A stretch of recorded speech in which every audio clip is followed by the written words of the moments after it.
Hi everyone, in honor of Earth Day, I will be reading one of my favorite books, The Lorax by Dr. Seuss.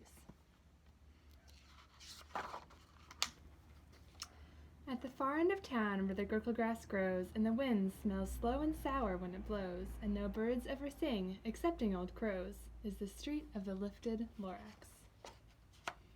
And deep in the gurkle grass, some people say, if you look deep enough, you can still see today where the Lorax once stood just as long as it could, before somebody lifted the Lorax away.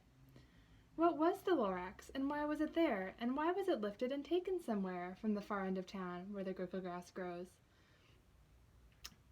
The old Onceler still lives there. Ask him. He knows. You won't see the Onceler, don't knock at his door. He stays in his lurkum on top of his store. He lurks in his lurkum, cold under the roof, where he makes his own clothes out of muffled moof. And on special dank midnights in August he peeks out of the shutters, and sometimes he speaks, and tells how the Lorax was lifted away. He'll tell you, perhaps, if you're willing to pay.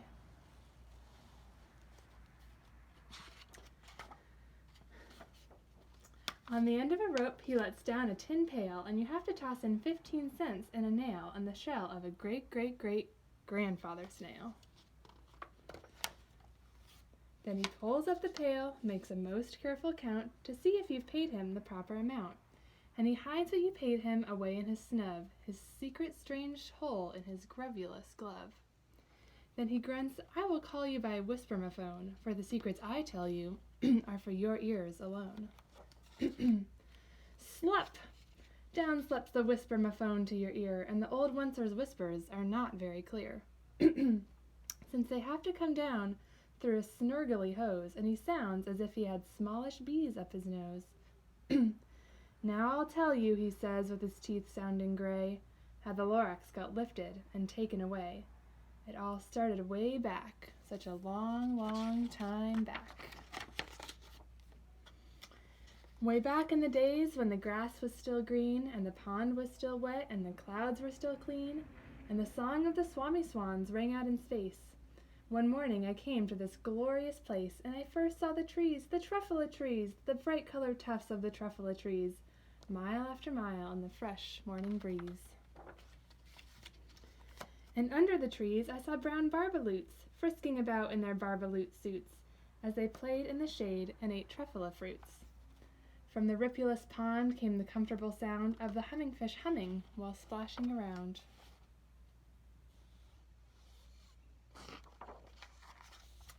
But those trees, those truffula trees, all my life I've been searching for trees such as these.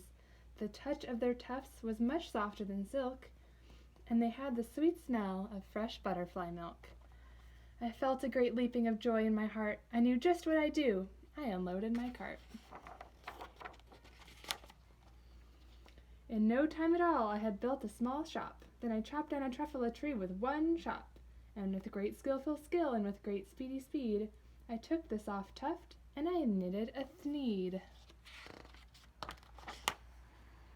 The instant I'd finished, I heard a gazump. I looked. I saw something pop out of the stump of the tree I'd chopped down. It was sort of a man. Describe him? That's hard. I don't know if I can.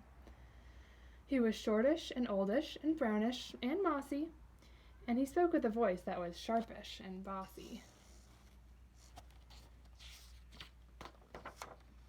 Mister, he said with a sawdusty sneeze, I am the Lorax. I speak for the trees. I speak for the trees have no tongues, and I'm asking you, sir, at the top of my lungs. He was very upset as he shouted and puffed, What's that thing you made out of my truffula tuft? Look, Lorax, I said, there's no cause for alarm. I chopped just one tree. I am doing no harm. I'm being quite useful. This thing is a thneed.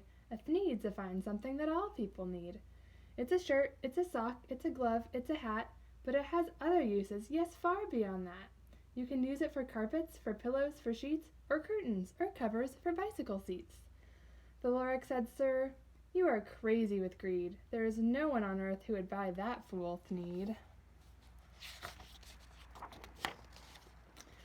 But the very next minute I proved he was wrong, for just at that minute a chap came along, and he thought that the Thneed I had knitted was great. He happily bought it for $3.98. I laughed at the Lorax. You poor stupid guy, you never can tell what some people will buy.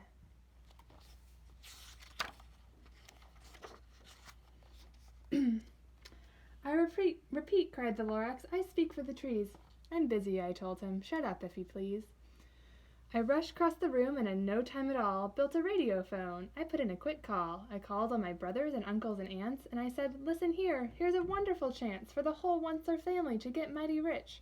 Get over here fast. Take the road to North Nitch. Turn left at Weehawken, sharp right at South Stitch.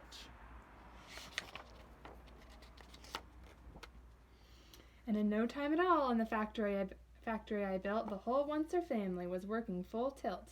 We were all knitting Thneeds, just as busy as bees, to the sound of the chopping of truffula trees. Then, oh baby, oh, how my business did grow. Now chopping one tree at a time was too slow. So I quickly invented my super axe hacker, which whacked off 4 truffula trees at one smacker. We were making Thneeds 4 times as fast as before, and that Lorax, he didn't show up anymore.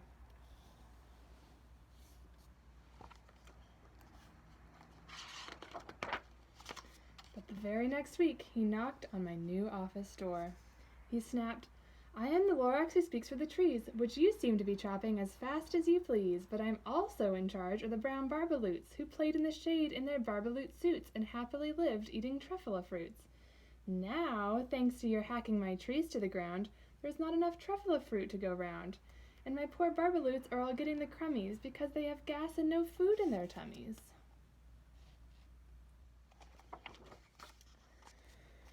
They loved living here, but I can't let them stay. They'll have to find food, and I hope that they may. Good luck, boys, he cried, and he sent them away. I, the Onceler, felt sad as I watched them all go, but business is business, and business must grow, regardless of crummies and tummies, you know. I meant no harm, I most truly did not, but I had to grow bigger, so bigger I got. I biggered my factory, I biggered my roads, I biggered my wagons, I biggered the loads of the Thneeds I shipped out. I was shipping them forth, to the south, to the east, to the west, to the north. I went right on biggering, selling more Thneeds, and I biggered my money, which everyone needs. Then again he came back. I was fixing some pipes, when the old nuisance Lorax came back with more gripes. I am the Lorax, he coughed and he whiffed, he sneezed and he snuffled, he snargled, he sniffed. Onceler, he cried with a crufulous croak. Onceler, you're making such smogulous smoke. My poor swami swans, why they can't sing a note. No one can sing who has smog in their throats.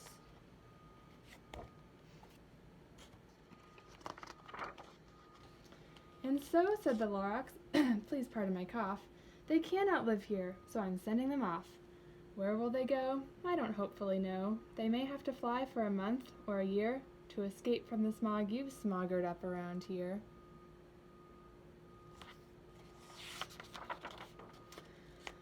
What's more, snapped the Lorax, his dander was up, let me say a few words about gluppity-glup. Your machinery chugs on, day and night without stop, making gluppity-glup. Also schloppity-schlop. And what do you do with this leftover goo? I'll show you, you dirty old Onceler man, you.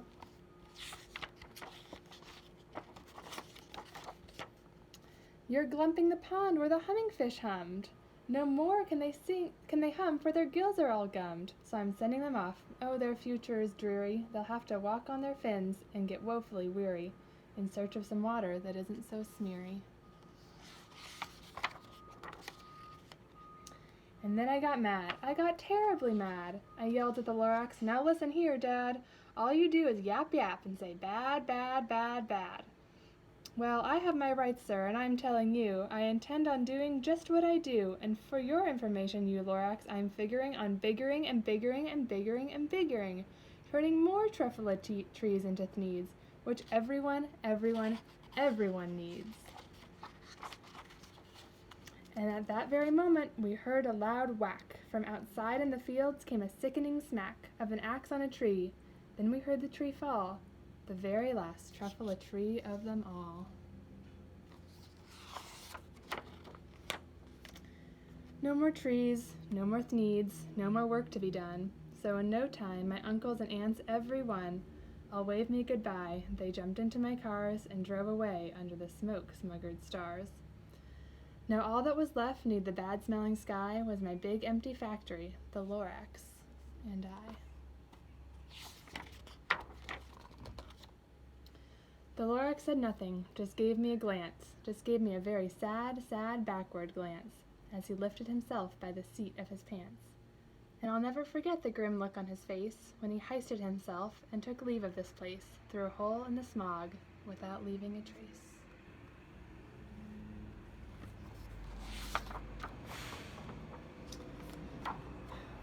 And all that the Lorax left here in this mess was a small pile of rocks with one word, unless. Whatever that meant, well, I just couldn't guess.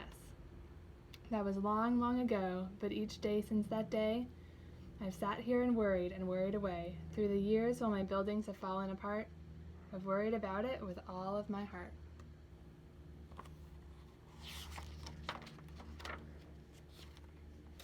But now, says the Onceler, now that you're here, the word of the Lorax seems perfectly clear. Unless someone like you cares a whole awful lot, nothing is going to get better. It's not. So catch, calls the Onceler. He lets something fall. It's a truffula seed. It's the last one of all. You're in charge of the last of the truffula seeds, and truffula trees are what everyone needs. Plant a new truffula, treat it with care, give it clean water, and feed it fresh air. Grow a forest, protect it from axes that hack. Then the Lorax and all of his friends may come back.